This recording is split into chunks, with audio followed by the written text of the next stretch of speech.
Hi everybody, this is Dennis from the Dennis and Andy Show. I'm going to do a full review of The House of Slaughter, issue number 1 from Boom Studios.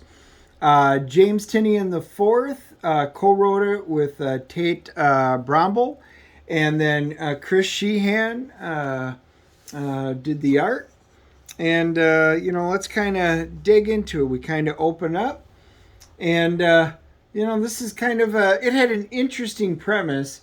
We discover the inner workings of the House of Slaughter in this. It's a new horror series exploring the secret history of the order that forged one of the girls named Erica Slaughter into the monster hunter she is today. Um, you know, so we start off and we can say, "Don't worry, I'm going to hit you." So I did like the opening art. In this, you're not a monster. Aaron Slaughter's hunt log. I know I'm one of the few still properly to fill these out. I'm sure Erica's all arrive shorthand on bar napkins or butt dialed cell phone calls, but the order needs its assurances, and I have my part to play. The hunt started slow, 3 days, barely a nibble. I began to wonder if I'd lost my touch. Then remembered I never had one to begin with. But yes, I understand why it had to be me. And of that I have my doubt. Because if there's anything the House of Slaughter taught me, it's that there will always be monsters. So there must always be those who hunt. And then he pulls up his mask, and then we go back 15 years earlier. This is probably kind of going to be his, I guess. This is going to be Aaron's background. Is this why you don't go hunting and you can see, oh, great hunter, oh, you'll be fine, Erica. Bullshit, Jessica. Save it for my eulogy. He trips over one of the tree roots that's coming up, kind of tumbles down. Maybe we can pull this off. We've survived, right? Just get into position. Breathe. All of a sudden, whack. Please don't kill me. Oh, dead salty meat. Can we kill him now, Helen? No, white mass play with their food. Look at him. It'd be more fun if Aaron ever gets his hands dirty. Oh, let's cut him off. Don't cut him loose. Wait, quit crying. And she kind of whacks him one. Do you know what black masks are good for, Tybalt? What's that, Paris? Dying alone. She kind of whacks him one.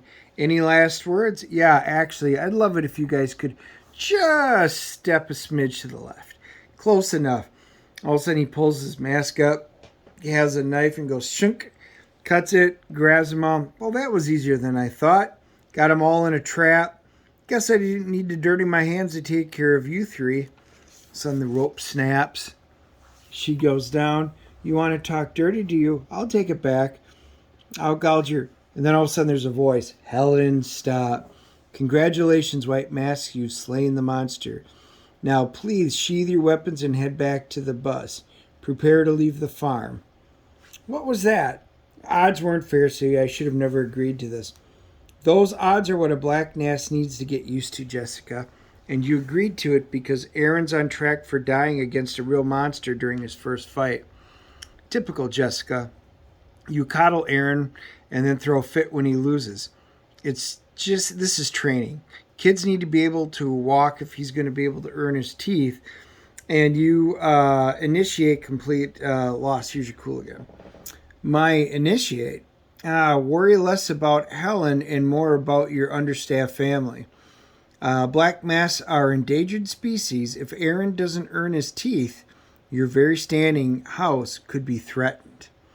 That's rich, Cecilia. So we can see that there's white masks and black masks, and that they're being trained to fight, monsters. So we're going to assume that there's monsters, and then it looks like one set, goes against the other, and the masks represent something in this order. So we kind of come back to today, and we can see him. Too late, already gone. Oh, really? Ding dong. Hey, did you do that? No. So was it a monster then? Charlie, he wasn't answering me. Of course. He's like, why don't you head on out?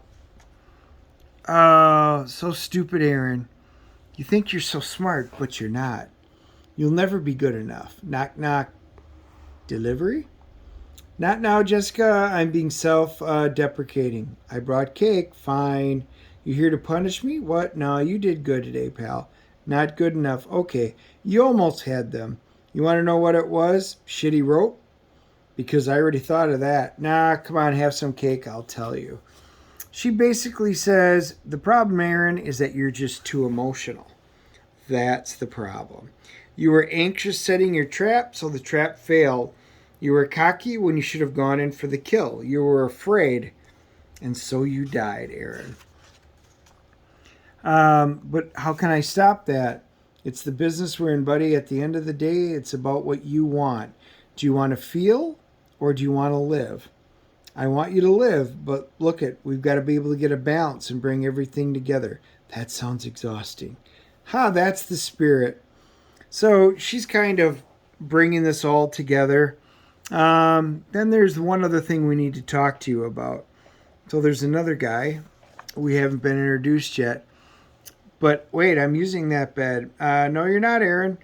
So he gets introduced to a new guy that comes in. He goes, Aaron, I'd like you to meet Jace Boucher from the butcher shop down in New Orleans. Manson de Boucher. Oh, right. Sorry, Jace. He'll be rooming with you until more white mass storms are ready.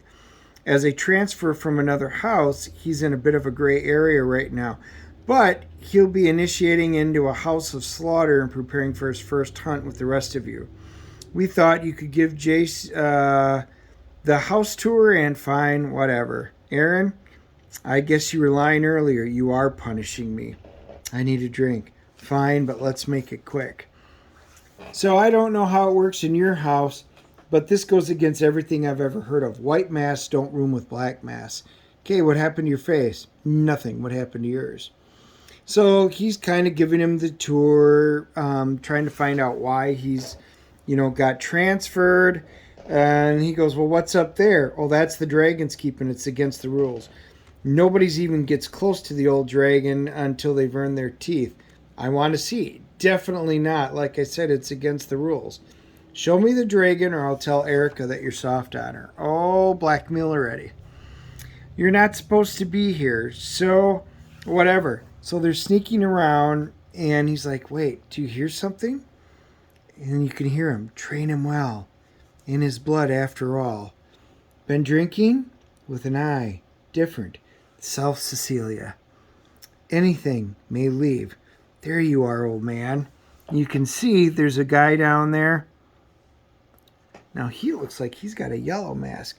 Jace, somebody is... Look, sister, Aaron made a friend. Oh, no, that will not do. We have unfinished business. Get over it. It was a training exercise.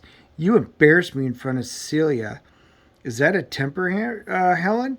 I assume Cecilia whipped those out of you creepy robots. Unfinished business. All of a sudden, Jace catches her hand in mid-swing. That's my roommate. You don't mess with him. As I said, this won't be some shorthand account. I have all the details. You might even draw you pictures because I'm not Erica. Because the House of Slaughter set me on this hunt for a reason, and I have something to prove. Because there will always be monsters, and this is mine.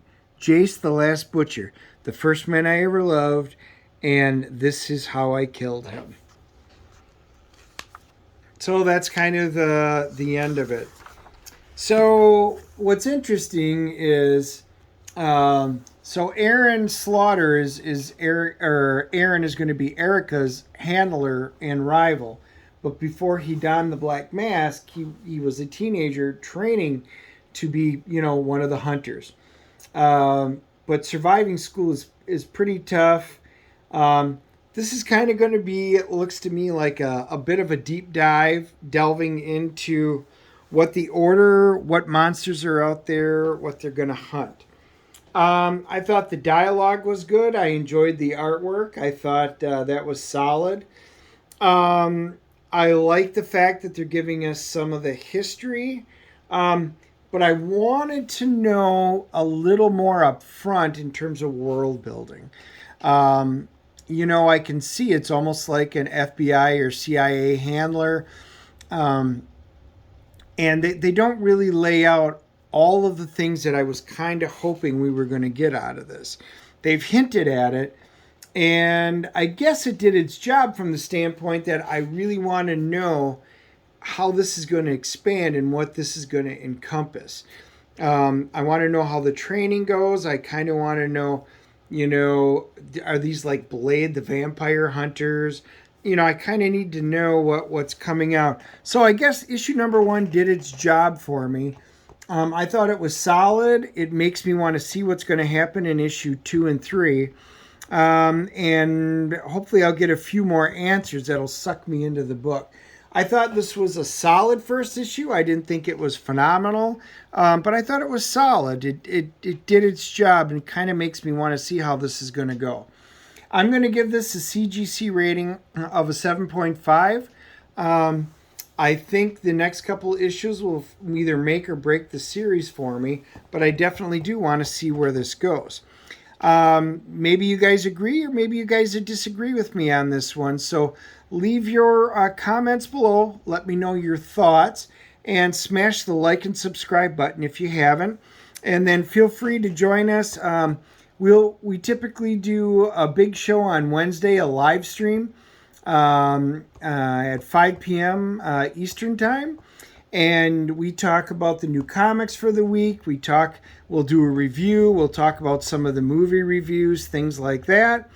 And it's great. You guys always give us good information and requests. So, hopefully you can join us in the live stream. But you make sure you hit the bell notification, because I do release my quick flips where I get about a minute to show you the new books, and then I'll do deep dives into them, which I call #full reviews. So if you want me to do full reviews on the books, that's all you have to do is leave the comment. But I love hearing from you guys. I look forward to talking to you soon. Thanks.